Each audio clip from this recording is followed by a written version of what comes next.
Welcome to another Gran Turismo Sport tutorial.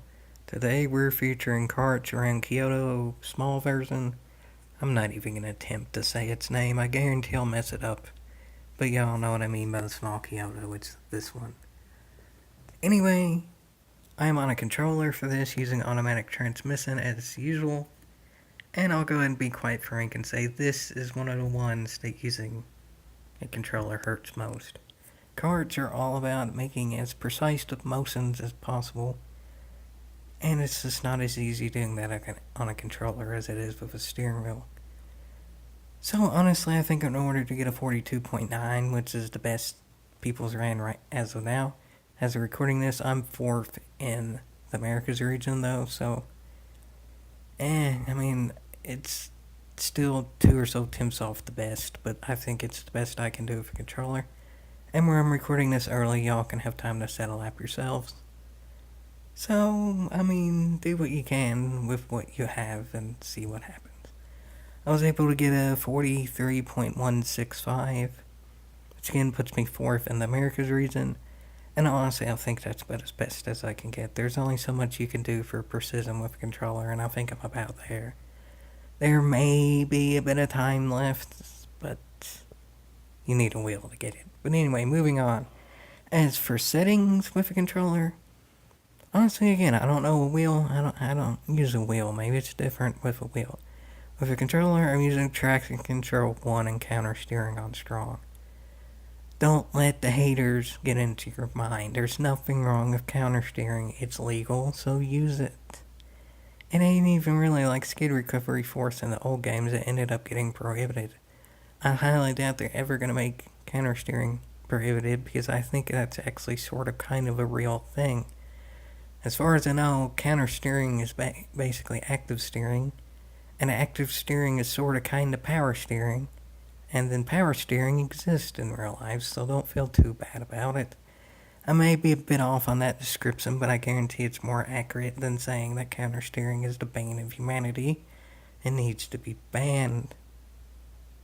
It's there, you can use it if you want. But anyway, moving on. This is the lap itself. Again, counter steering strong, traction control 1, and automatic transmission. I know, I'm a noob, I'm a pleb. I'm also 4th in the Americas region. Anyway, for the run. Again, important thing with a kart is make sure minimal steering motions. And that's relatively important to the run up to your lap, but the most important part for the run up to your lap is just take a wide line into that last turn, and then for these, just make sure you don't hit rumble strips. There's very few areas where you want to use rumble strips in a kart, and it's never here. Ever. Just don't hit rumble strips here. That's pretty important. Anyway, to the line, karts only go a certain speed. They only go like 108, so just you're redlining. There's nothing that can be done about that. For turn 1, again, as little motion as possible. Get your kart turning right in a way that you just keep your controller stick, or I guess too, there's the buttons, the directional buttons, but I never really use them. Whatever you're using, get it to where you can press it or turn it or whatever right just enough where you don't have to move it anymore, and then just get it to where the minimal or no steering motion at all, and just keep it there till it turns out. Stay on the bottom. I don't recommend hitting the rumble strip. If you just tap it very little, it's no big deal. Just stay close to it and then stay on the inside throughout, and then doing that you can carry 97 miles an hour out. Traction control does not actually hurt speeds and turns. As far as I can tell, traction control doesn't actually slow you down at all. Just make things easier, honestly. For the next turn, this is actually the only turn where you want to use a lot of the rumble strip. Or turn, section of turns, but it's kind of sort of one turn in the sense of it's full throttle. And they go together, but anyways, get on the rumble strips here. Be careful. Again, minimal steering motion, but minimal steering motion when going full throttle on relatively wide turns that don't have that much angle, you're actually okay. Again, as long as you don't have much angle, you're fine, which is what you need to do anyway, but to begin with, you might wreck a few times through here, honestly. if you do use rumble strip, but this practice makes perfect. If you don't wreck through there, then you have pretty good steering motion. You know you're doing pretty minimal steering amounts if you don't wreck there, so that's a pretty good judge of if you're driving the cart in a way that maximizes its potential. And finally, for use of rumble strips is here. From here on out, no rumble strips, but here you can actually drive up on this one. This one's very iffy, honestly. I'm probably not going to use this one in a race. But if you get it perfect, you can use it in qualifying or practice or whatever. But it's scary. It's very scary. So there's a lot of practice there again. And again, minimal steering motions. It's pretty much just a mix of trail braking to like hard braking. You sort of kind of start trail braking because you're on the rumble strip to begin with. The rumble strip does make you very slightly faster because it just makes one line in so you can carry momentum, but I mean, I'd probably trail brake to start off just a little bit just to make sure you're good. Overall, it is still slightly faster being a bit careful using the rumble strip than being too careful not using it, but it's also risky using the rumble strip. So again, just take it as you may. Practice makes perfect. This part, actually, pretty much once you get to this section, your lap's kind of over. If you got your car stable, then just pretty much full throttle. 5th gear is where you want to be here. I watched the best replay that's up right now because the leader in America's region didn't upload the replay, which, whatever, they're like 3rd in the world, I guess. That's kinda to be expected, but it's still kinda iffy, but I'm just gonna leave that alone. The best replay that I've seen actually switches into 4th gear for a second, but it's after it's already been full throttle for a bit. As far as I can tell, there's no difference, and it's just less risky keeping it in 5th. It seems fine.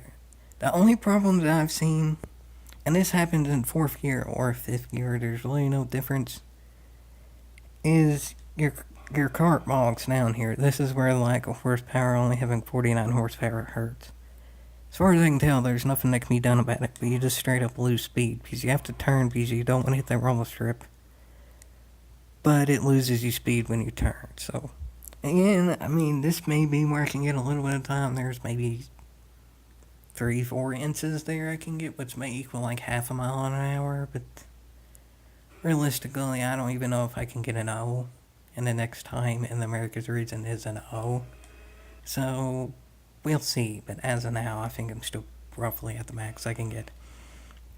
And then honestly, from here, you're pretty much done. Just stay close to rumble strips, not really on them. Actually, I do just barely hit this one, but I just probably don't. I think I got lucky there, honestly. A lot of times when I hit the rumble strip there, I lose speed, so just don't actually do it, just avoid it. And then there again, I maybe just barely tap it, but no more than just barely tap it, because then your cart goes up in the air and you lose speed. Anyway, that's your lap. At this point, it's done. Just stay to the line. It kinda sorta works. Just try to go on the inside of the track, but because you're pretty much going straight when you go out of that last turn anyway, because, again, little steering motions, it's probably just better to whatever angle you're going out once you leave that turn, just stay there. Anyway, that's the lap. Again, I ran a 43.165. I know it's like almost a quarter second on a small track off the best in the world, but honestly, I don't think much more can be done with a controller. If you have a wheel, you can probably use this basic strategy. Little steering motions, 5th gear around that last main turn, and don't hit many rumble strips, and you can probably get a 9 eventually with a lot of practice. I don't think there's really much difference in terms of how you run it, wheel versus controller, but this wheel is better because it's way more precise.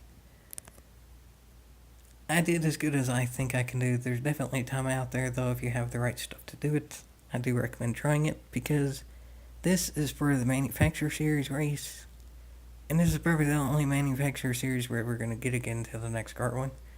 Without fuel, without tires, you don't have to do short shifting competition. Hallelujah. You can just drive your hardest and only worry about racing and not pit strategy.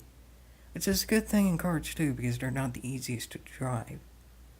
So I hope y'all enjoyed this tutorial. Hope y'all learned something, and good luck because you're gonna need it in carts.